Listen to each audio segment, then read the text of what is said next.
you And where do know. you think your sort of humbleness comes from? Because you've achieved some of the highest of the highs, but you're constantly so friendly to everybody. Like you see some people like almost think they're the best, like and people don't deserve to talk to them. But you always seem so friendly and warm. You're helping everybody. You're encouraging. Where does your humbleness come from?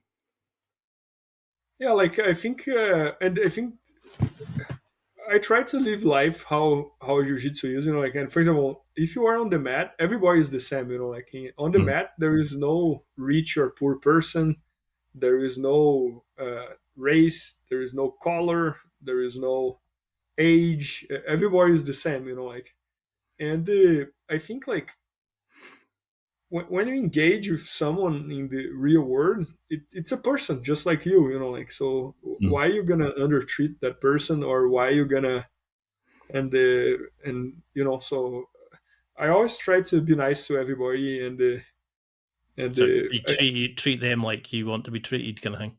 yeah, yeah, and I mean, like, we live in a society, right? Like, and if we were living in the moon and there was nobody around it, but we gotta be nice to people, like we are all sharing this earth real estate here, like, so, and I mean, I try to. you must have made some amazing friends. Like jiu-jitsu changed my life. I made some of the best friends I've ever had from it. Um, I mean, how did it change you becoming a father, getting married? How having those kind of responsibilities, but also building this juggernaut of an empire while competing, while training, while having your own business. How did it change your eyes to having somebody dependent on you, like your own child? Has it kind of helped you understand where your parents came from, their kind of approach to life, etc.?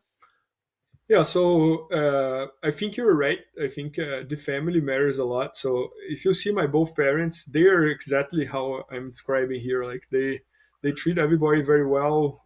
I never saw my dad or my mom being rude or arrogant to anybody, like, so I think that's one. And I think, like, even in the jiu-jitsu world, you can learn from it as well, because Mm. if you go to a jiu-jitsu school where the instructor is arrogant and has a big ego, many times most of the students are the same way. Yeah, I've Like, they have noticed. big ego too. They hate tapping. They get mad when they tap and this and that. And when you go to a school where the instructor is very nice, is polite, treat everybody very well, he doesn't care if you pass his guard or if you tap him, and he doesn't get mad. These students are the same, like, so I think we gotta, whoever is the, if you're, for example, my parents were the leaders of my family, right? And Mhm. then I'm like this, my brothers are like this. When you have a jiu-jitsu school and you're the instructor, you're the leader of your group. So these students, so I think that it matters a lot where you came from, and that kind of stuff. I mean, and how did it change you? Like, were you able to still, like, say somebody's got a new father, how should they sort of change their training approach? Or is it just okay to go to training as much as you can? People coming back from injuries, how do we get over that initial hurdle of having a big life event? Like some people are probably terrified of going back since COVID. Apart from getting an instructional from BJJ fanatics, what else should they do? How can we make jiu-jitsu a lifestyle rather than just a hobby?